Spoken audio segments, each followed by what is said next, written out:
Wejuang tok yudo report machal kamano. Kauno wantiere kod TWAK makende, TWAK mabende berainya nikech team mewacho ni en chuor timbe kaka iluonge. Team maduong' e Eastern Central Africa, jomoko wacho ni e piny kato kod Epolo Gor Mahia gin joloch mar league mar season mabende rumo 2025-2026. Kendo Gorno okaw kombe moko gigo opira matiende ni ka gin gi tuke moko mapok gitugo, matiende ni tugo e kindgi kod team mar Sugar ne gitugo to ka gisebedo joloch kendo no pam negi. Motelo ne mano ne nitiere gik mane timore ka kod kacha, ibro go opira kanye, no Mabei, en Wang'uru, en Son. Mago gin gik ma timore adhula. Kata kamano poch gi pak ne Gor Mahia nikech gin joloch mar league ma pacho. Kendo miyo kawuono wayudo thuolo mar loso kod patron mar Gor Mahia. Jal monge Gor Mahia wacho ni gi iye gi oko kendo en ng'at manyalo godo mbaka ka waporo into season mar Gor Mahia obedo machal nadi. To gin gi chenro mage nikech koro Gor Mahia bro idho ndege kaka pile wacho kani Gor Mahia ong'iyo gi idho ndege. Gin gi chenro mage otiore kod mano miro kamano komido thuolo mar loso kod wantiere kod patron mar Gor Mahia Eliud Owalo. Ero kamano komido thuolo mar loso kodwa. Season ochalo nade mar Gor Mahia season yende? Mokwongo ago ni Nyasaye ero kamano momiyo wa thuolo mondo achop ka mondo watwag kodi e weche mag Gor Mahia. Kendo adwa kuongo moso nyikwara mogi Ajwang noimre uru kendo wafuasi mag Gor Mahia bende ni kogalo oe. Season ni nyocho tek. Season moni onge team mane nyalo wacho ni yom kendo onge mpira mane wanyalo wuok nwa dhi goyo tinge ni Gor Mahia ni dhi loyo mpira no. Kata timbe mamoko go be onge mpira mane ginyalo wuok ni gidhi goyo to gin gadieri ni gidhi timo ang'o, gidhi loyo mpira go nikech teams gi nyocha tek te. Kamano. Wang ni ne onge team mang'o ma yom e league.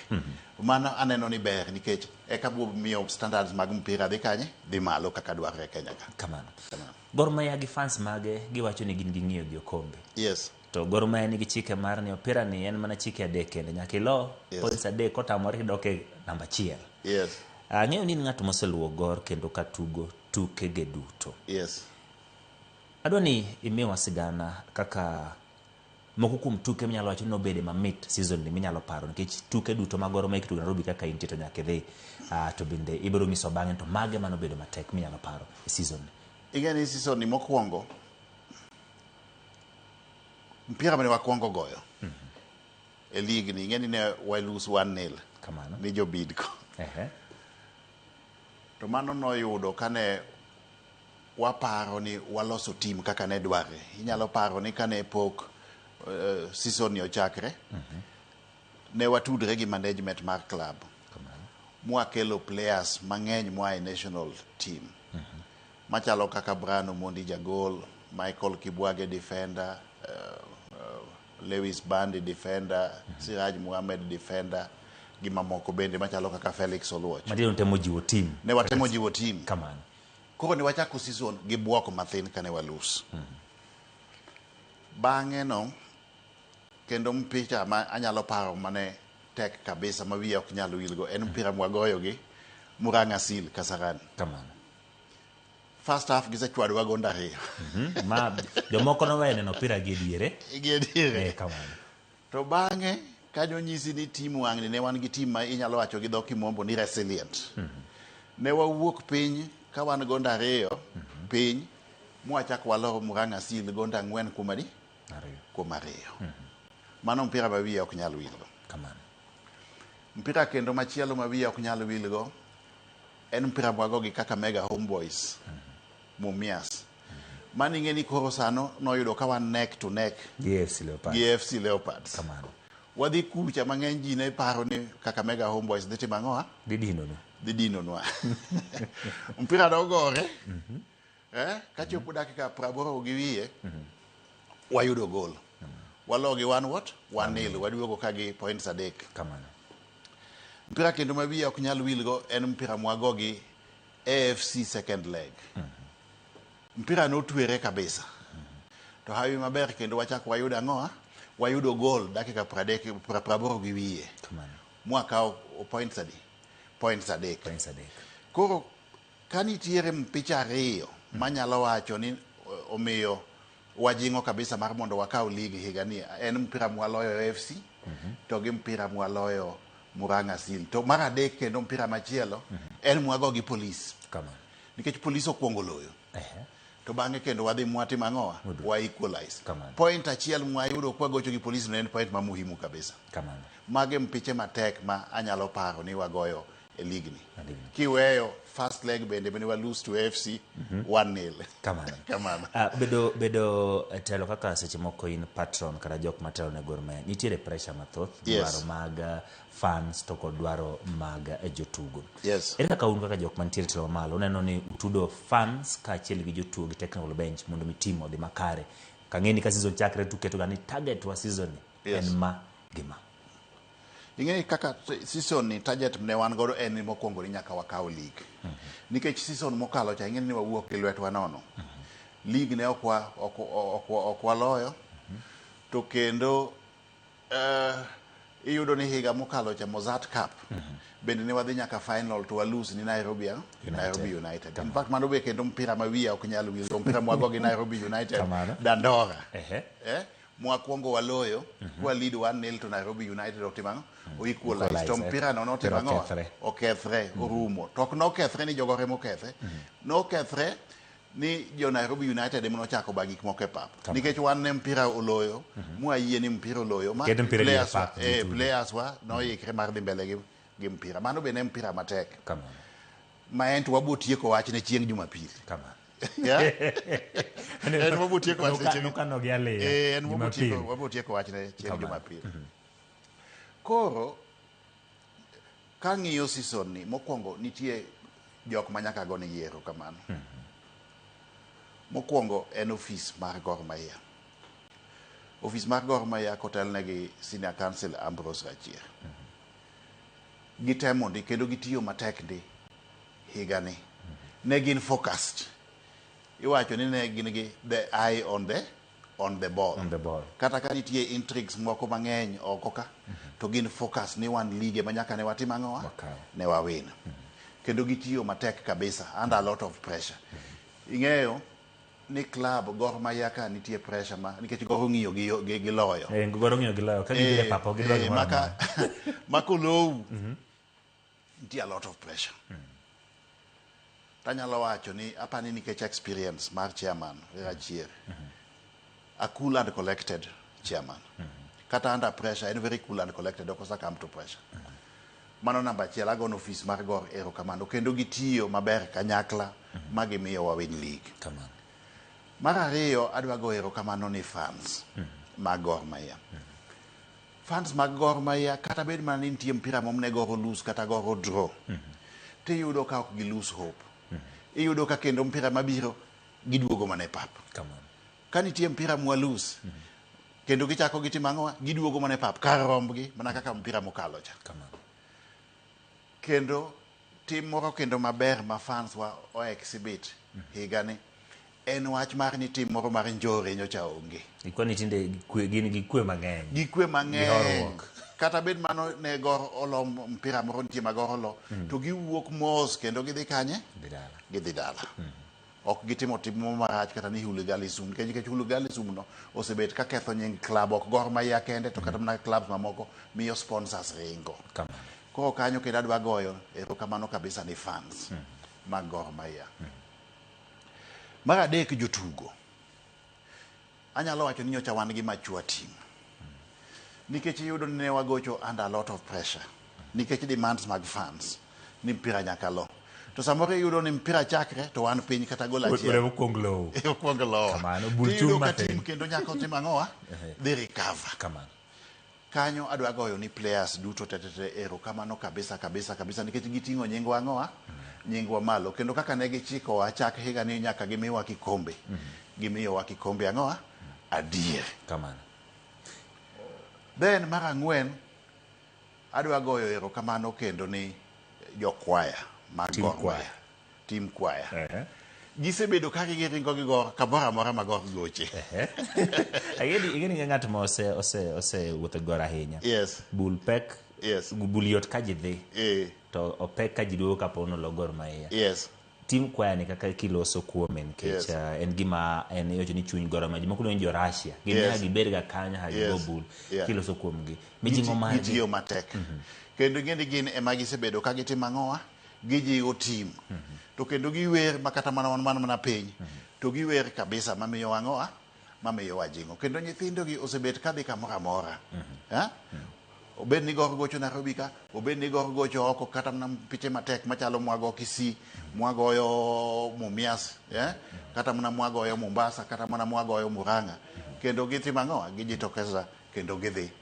kendo gitiyo matek kabisa koro mano kendo adwa timo mondo atim ang'oa agoni gi erokamano mar ang'wen technical bench nyocha wan gi technical bench ma o exhibit teamwork kabisa kendo tiyo kanyakla kabisa ok ine ka seche moko chien kacha kaka higa mokalo anyalo wacho ni gima nomiyo ne walus league ne onge winjruok maber technical bench kendo ywag no wuok nyaka kuom fans wuok kuom jarabi bato ni adakwa ne ka wago kito pira mabare technical bench manyocha wan godo ne en united kabisa kendo ne ging'e gima gitimo kendo ne ging'e kaka gipango mpira kendo ne ging'e kaka gipango team koro mano be adwa ni mondo agoni gi erokamano kendo gitiyo matek kabisa under a lot of pressure magihakikisha ni watimo ang'oa ni wayudo league kamano sigana ng'eny motenore kod team mar Gor Mahia jomoko wacho ni Gor ni opogre diriyo wan gi Gor madano gi Mahia Mahia matugo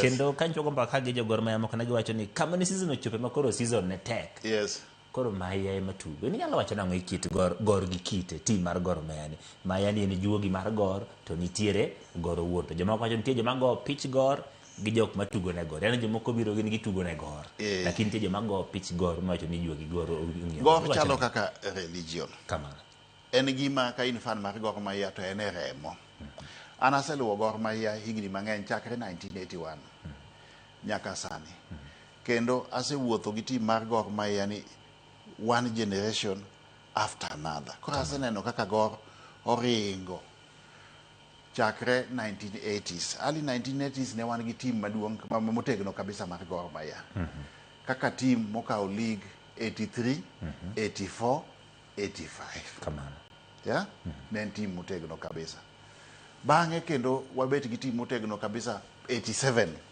mwadhi wakawo Africa Cup Winners Cup miluongo ni Mandela Cup team no dhi adhiya kamano mochopo e 90s to kendo ochopo kama kendo team no dhi piny kabisa magoro koro chalo mana gima dwa dhi ang'oa dhi e lum mano bende aneno bas kendo aneno kendo ka Goro chako chier kendo machakre anyalo wacho ni chakre koro 2008 nyaka sani Goro koro osebet katimo ang'oa katimo maber koro aseneno twists and turns ups and downs e Gor Mahia kae to gima timre e Gor Mahia kae ni ka in fan mar Gor Mahia adier tek mondo iring ni kata ka team koro ok tim maber ni ringo koro ni dhi support team mang'oa idhi team machielo ok nyalre ene mitho kode nikech ene marwa ok kamano koro anyalo mana kwayo jogor ni wameduru siro team kendo amedo kwayo jogor ni kanitiere gimonego wakony godo Gor en dhi e pap kar rombwa duto sasa ma Gor Mahia timo ang'oa gocho okay nikech iyudo ni Gor kaka teams mamoko be ma community clubs wa rely on sponsorship to sponsorship pesa ma sponsors golo thin kabisa ok nyal siro season te koro kwa wuok oko kaka fans mag Gor Mahia mwadhi e pap to kendo wang'ado ticket wachulo mano biro konyo ang'oa biro konyo club to kwa dhi mbele kucha tadwa ni kendo koro wajitokeza mondo wabed gi membership base mar club maduong' kabisa iyudo ni timbe ma oko kucha machalo kaka Arsenal machalo kaka Man U machalo kaka Barcelona gima gi rely on en fan base mar ang'oa mar team mane masiro team a team is as strong as the fan base iyudo ni kata mana sponsors gi onge sponsor mabiro keto pesa e Gor Mahia kata FC Leopards kata team mora mora ka onge fan base nikech pesa giketo kaka marketing strategy mondo gibende gius mwandu gi mondo mionyiew to mano timre mana ka un gang'oa gi fan base kendo ok fans madomand fans mabende moil ma active maber Koro akwayo mana fans mag Gor Mahia ni mondo wamed usiro timu ni. Ene marwa. Kamano. Sani Gor Cross ka okombe. Yes. Kendo bang' ka okombe to jogoro wacho ni wan joidho ndege. Yes. Giwacho ni gin lig makane gikale akala mondo gitim nade giidho ndege. Omiyo season mokadho kane giyudo thuolo ma Nairobi United ema ne idho ndege to ne lit ne johera mag Gor Mahia ging'iyo gi rwako timbe madongo to gin bende magiting'o bendera mar Kenya. Ikruok chal nadi ne koro dhi tugo stage machielo ni e pinje mag Afrika. Kao league anyalo wacho ni ema ne yot. Kamano. Kama pek nitie en koro ikruok ni wach mar dhi goyo mpira mar ang'owa mar Africa Cup of Nations. Kamano. Ing'eni season mokalo ni ne wachake ka nyalo wacho ni ne waonge technical bench. Technical bench ne waikre ne kane pod waonge technical bench. Technical bench obiro bang'e. Sani wabet gi technical bench the whole season. Gineno kaka goro gocho. Gineno kuonde manitie strength e team. Gineno koda kuonde manitie yom e team ma onego bed ni timo ang'o ne jiwo. Kamano. Kendo gineno mpiche mamoko bende. Higa duto tete. Koro through office gima obotim onego bed ni timre technical bench biro chiwo recommendation nango no office. Kamano. Yeah? Mondo wa strengthen team. Wamed jiwo team mondo team oikre kabisa ni Africa Club Championship. Kamano. Oksani ligo rumo players ibiro mirusa mo mathin kata mana Gidhi mathin kata mana jumbe moko ariyo adek. Kamano. Lakini office tok nyadhi rusa. Kamano. Office kagi layas gi technical bench gin koro nyaka gichak pango kaka waikore mar mondo wabed gi team motegno. Ok mana ni madhi participate e Africa Cup of Nations. Asewacho ndalo mang'eny kendo adwa chako nuoyo. Kamano. Nasebet ka wacho ni wadwa ni wakaw league. To kwase kaw league wadwa ni wadhi wakaw kikombe mar Africa cha. Kamano. Kaka team mar Gor Mahia 1987 jowacho mage mbesegi giluongo timbe madongo matugo CAF malo kucho mage mbesegi waikre maber onge gima mono wakaw ang'owa kikombe mar Africa cha. Kamano. To nyaka wane nikech wan bende kaka fans mokwongo an kiwe wach mar Patron an fan mar Gor Mahia. Kamano. Wasebet kwa dhi mpira wang'e kuonde ma team ni ne gi teko to wabende wang'e kuonde mane team ni ang'owa gi yom onego tim ang'owa ojiw. Ten mana ni kaka office ok wanyal wuok ni wane mwatimo ang'owa wane mwachako ng'iyo kuonde ma warito report ma wuok kanye kuom technical bench. Kamano. Gima ok wabidwaro mondo timre wang'ni ni kata kuitimo recruitment te yudo ni player moro wuok oko kucha ni ma wuok mabiro ka to kendo bete bench. Golo player oko wuok e piny ma oko to biro bete bench. To ni bete bench. Kamano. Makanyo to wasewinjre gi management kendo wasewinjre gang'o gi technical bench be. Ni ka player moro nitie ma wuok oko kucha to wuok oko kucha ni nitiere pengo ma wan godo mobiro timo ang'owa odonjo direct mobiro to donje first team. Tok no biro keto to bede bench ka. To kendo player wagolo mna oko kucha kober molo mwanyalo yude league local league. Jomoko nosebedo ka ywak ni seche moko ikelo video mar kano lom piche moko ariyo adek. To biro to osego ise yai to biro yweyo. Wach machal kama endi e wach yango. Ing'eyo? Mistake timo makosa ok rach. Kamano. To timo makosa diriyo didek e marach.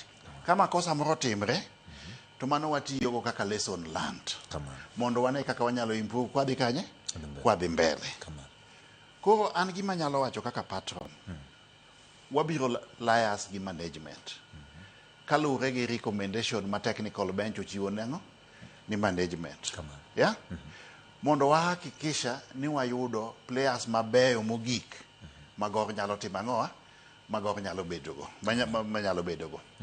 Sani ni nyalo neno ka nyocha wasebet gi tabu mathin kor kaloyo. Kamano. Striking. Opira chope box irito no oloyo koso kolo. Nyocha wan gi tabu mathin. To mai ni notimre kiyudo ni kane wachako league to wachako maber mathin to striker achiel kuom key strikers wanodhi yudo injury. Mano Felix Oluoch. Magonde odwalal matin. Tiyudo ni seche moyudo injury ni noyudo koselo mpicha beriyo. Kendo no laro top scorer. No laro top scorer. Madi no gom piche duto te ni no onge injury. Do bedo top scorer kata do bedo among the top scorers. Kamano. Ko wabedo gi tabu mathin kor kang'o? Kor kaloyo kanyo. lakini kanyo kendo adwa chako goyo ni technical bench erokamano nikech recommendations mane gitimo ni management recruitment mwatimo mid season anyalo wacho ni omiyo watimo ang'owa wayudo wawin league kaka striker manyien manobiro biluongo na Seaford kijana nokonyowa kabisa kijana nokonyowa anyalo wacho ni omiyo wayudo league owacho ni koro ogoyo pitch gor kech piche mathoth en oyudo to manyo kuma gol to loyo ko wadwaro gimiluongo ni clinical finishers ma en koyudo opira box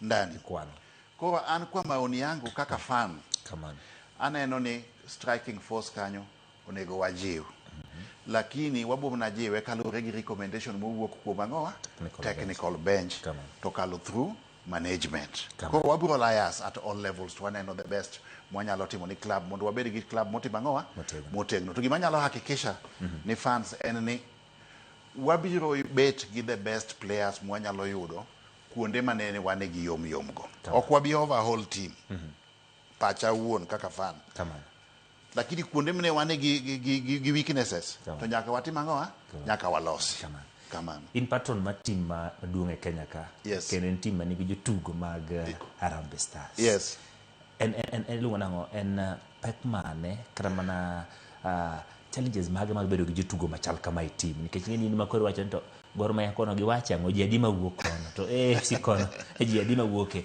ng'eny gi nitiere Gor Mahia ng'eno kuchalo jok makore marito opira mar Kenya un kachiel kod technical team moro ma bende tayo team mar Harambee Stars tudruok maru chal nade mondo ung'iyo talent bendo ritengi makare ing'eyo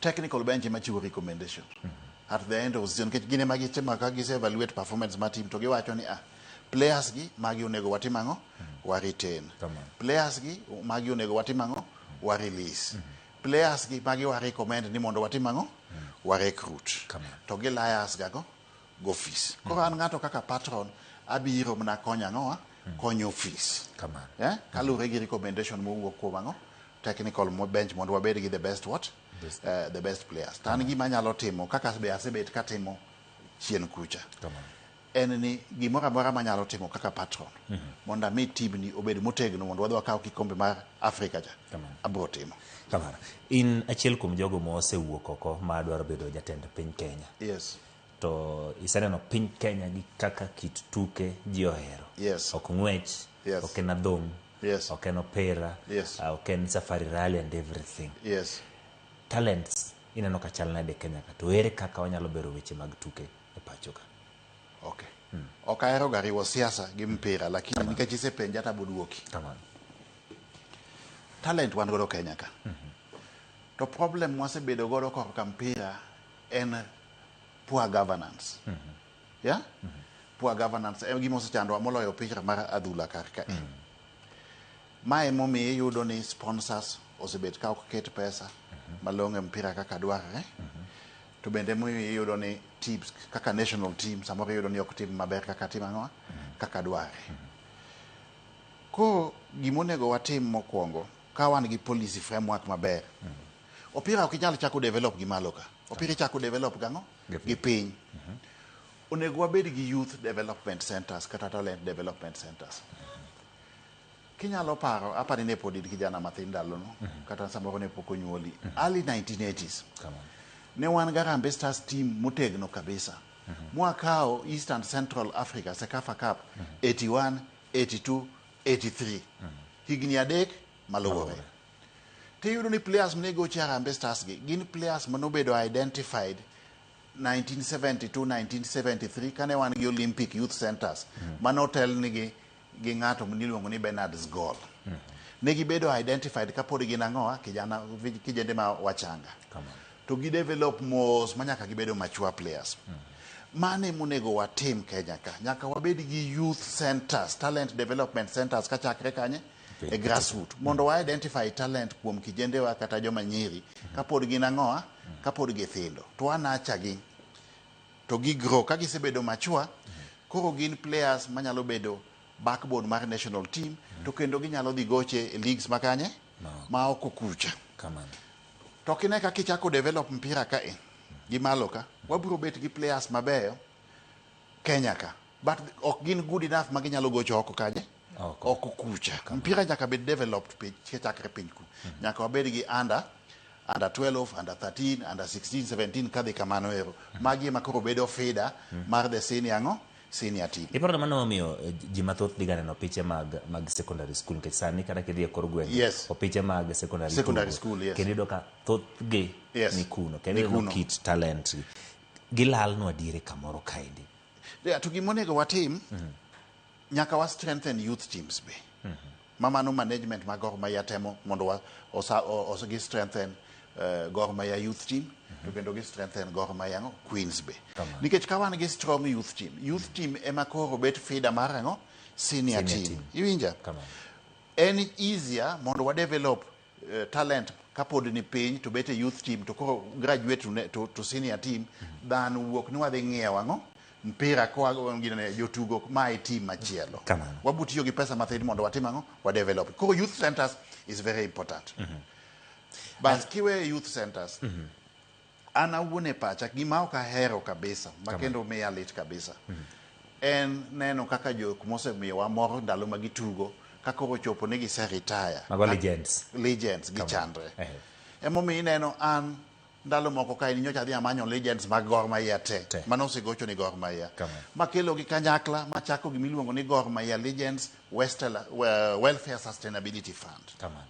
Achaka dhi amanyo legends mag AFC Leopards be mondo atim ang'owa mondo akel kanyakla. Gima daher neno Kenya ka en ni wabed gi medical scheme ni retired Kenyan sportsmen mondo kik gichandre ni ka gise retire to kinya dhi hospital ka gituo.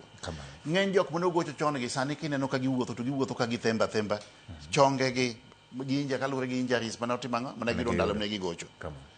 To gima timre marach ni players wagi Kenya ka gimoro osebet ka timre ni ka player ohinyre kawuono wicho wil kode mano mari osemana wadhi mbele osewe taya. Mano bikonyowa Kenya kae. Nyaka wabed gi sustainability programs mar retired sportsmen. Mana achiel. Medical scheme for retired sportsmen and women. Mano nego wabed go. Mar ariyo, pension scheme. Nyaka wabed gi pension scheme ma players mose retire gi nyalo bet gi pesa mo mathin ma gichamo dwe ka dwe. Mago nego watim gik moko adi? Ariyo go. To gi youth talent centers mago gik moko adi? Gik moko adek ma nyaka wabed go. Kamano. To mar ang'wen. Korka mpira mar adhula ni. Nyaka wa support community clubs. Mpira ma Kenya ka ok bi grow ka community clubs yom. Future mar mpira ma Kenya ka en bubet ka Gor Mahia strong, AFC Leopards strong, Shabana strong. Community clubs. Emomiyo asebet ka wacho ni onge tiende mondo corporate ochak mpiche clubs mag mpira gini giwegi. Nikech institutional clubs gionge fan base. Onego gikaw pesa to gikete Gor Mahia, gikaw pesa to gikete AFC Leopards, to gendo gikaw pesa kendo gikete Shabana. Emomiyo an namor kabisa higani. Ka AFC Leopards ma higni mokalo nyocha ok tim maber bende notero wa to the wire. Ugocho maber kabisa higani. Nikech rivalry no ema biro konyo en positive nikech obo konyo mondo standards mag mpira otimang'owa odhi malo. Daher ni ka Gor bet namba 1 to FC obet namba 2, Shabana namba 3 and vice versa. Mane ka standard mar mpira biro bedo ang'owa biro dhi malo Kenya ka mwadog kuma ne wantie early 1980s. Ka watieko chieng' Jumapil ang'eyo ni en odiochieng' maduong' kendo pere biro go nyayo ka. Aneno ka firimbi kudho nyaka mbui mopogore opogore. Kwayo mari mana ne fans mag Gor Mahia to gi johera mag adhula pacho kae. Fans mag Gor Mahia akwayo ni mondo bi e pap. Mondo gine kaka Gor Mahia kawo kombe mar 22 mar Kenya Premier League. Onge tim osetimo kamano. To kendo opira ma Sunday ni en adwa ni ji owuog oko te ma pap pong sa de ko kiji pap osetibang'owa osepong nikech wagocho gi Nairobi United. To Nairobi United wan go gi wach mapok watieko. Weche ariyo mokwongo en tamo idho ndege season mokalo gi opira moko rumo. First leg be opira ni ok rumo miyo nyaka watiek wach ni chieng' Jumapil. Wachwa gi Nairobi United nyaka watieki. To watieke mana ina positive mana. Wabiro mang'eny e pap to kendo wabete pap gi kwe. manyaka wakaw ang'owa wakaw kombe kendo akwayo ni bang' pira rumo kik fans time tim moro marach mar njore gi behave kaka gisebet ka gitimo maber ma ka mpira oserumo to kendo giwuok gi celebrate olowa kata ok olowa to wang'ni to waloyo to wa celebrate to wadhi kanye wadhi e utewa ma onge tim moro mowuok marach bang' mpira. Erokamano Patron magoro ma Eliud Owalo kuom yudo thuolo maloso kodwa e chenro mar oimore to kod kidieny mas. Wan gino ni pod wabedo gi thuolo mag mbaka e kinde mabiro. Erokamano. Nyakoro mo gik mane mokelo e giko mar weche manyien ka achiel kod twak. Iwinjo ka ni chieng' Jumapil kik webo kichopo kenti Nairobi nikech biseno kaka imiyo timo kombe tim man gi fans mathoth en mor matamore gi nono. Mane mokelo e giko nyinga Ochieng' Emmanuel jaloko maron en Belinda Phillips ubed gi otieno mokwe. Erokamano. Thank you.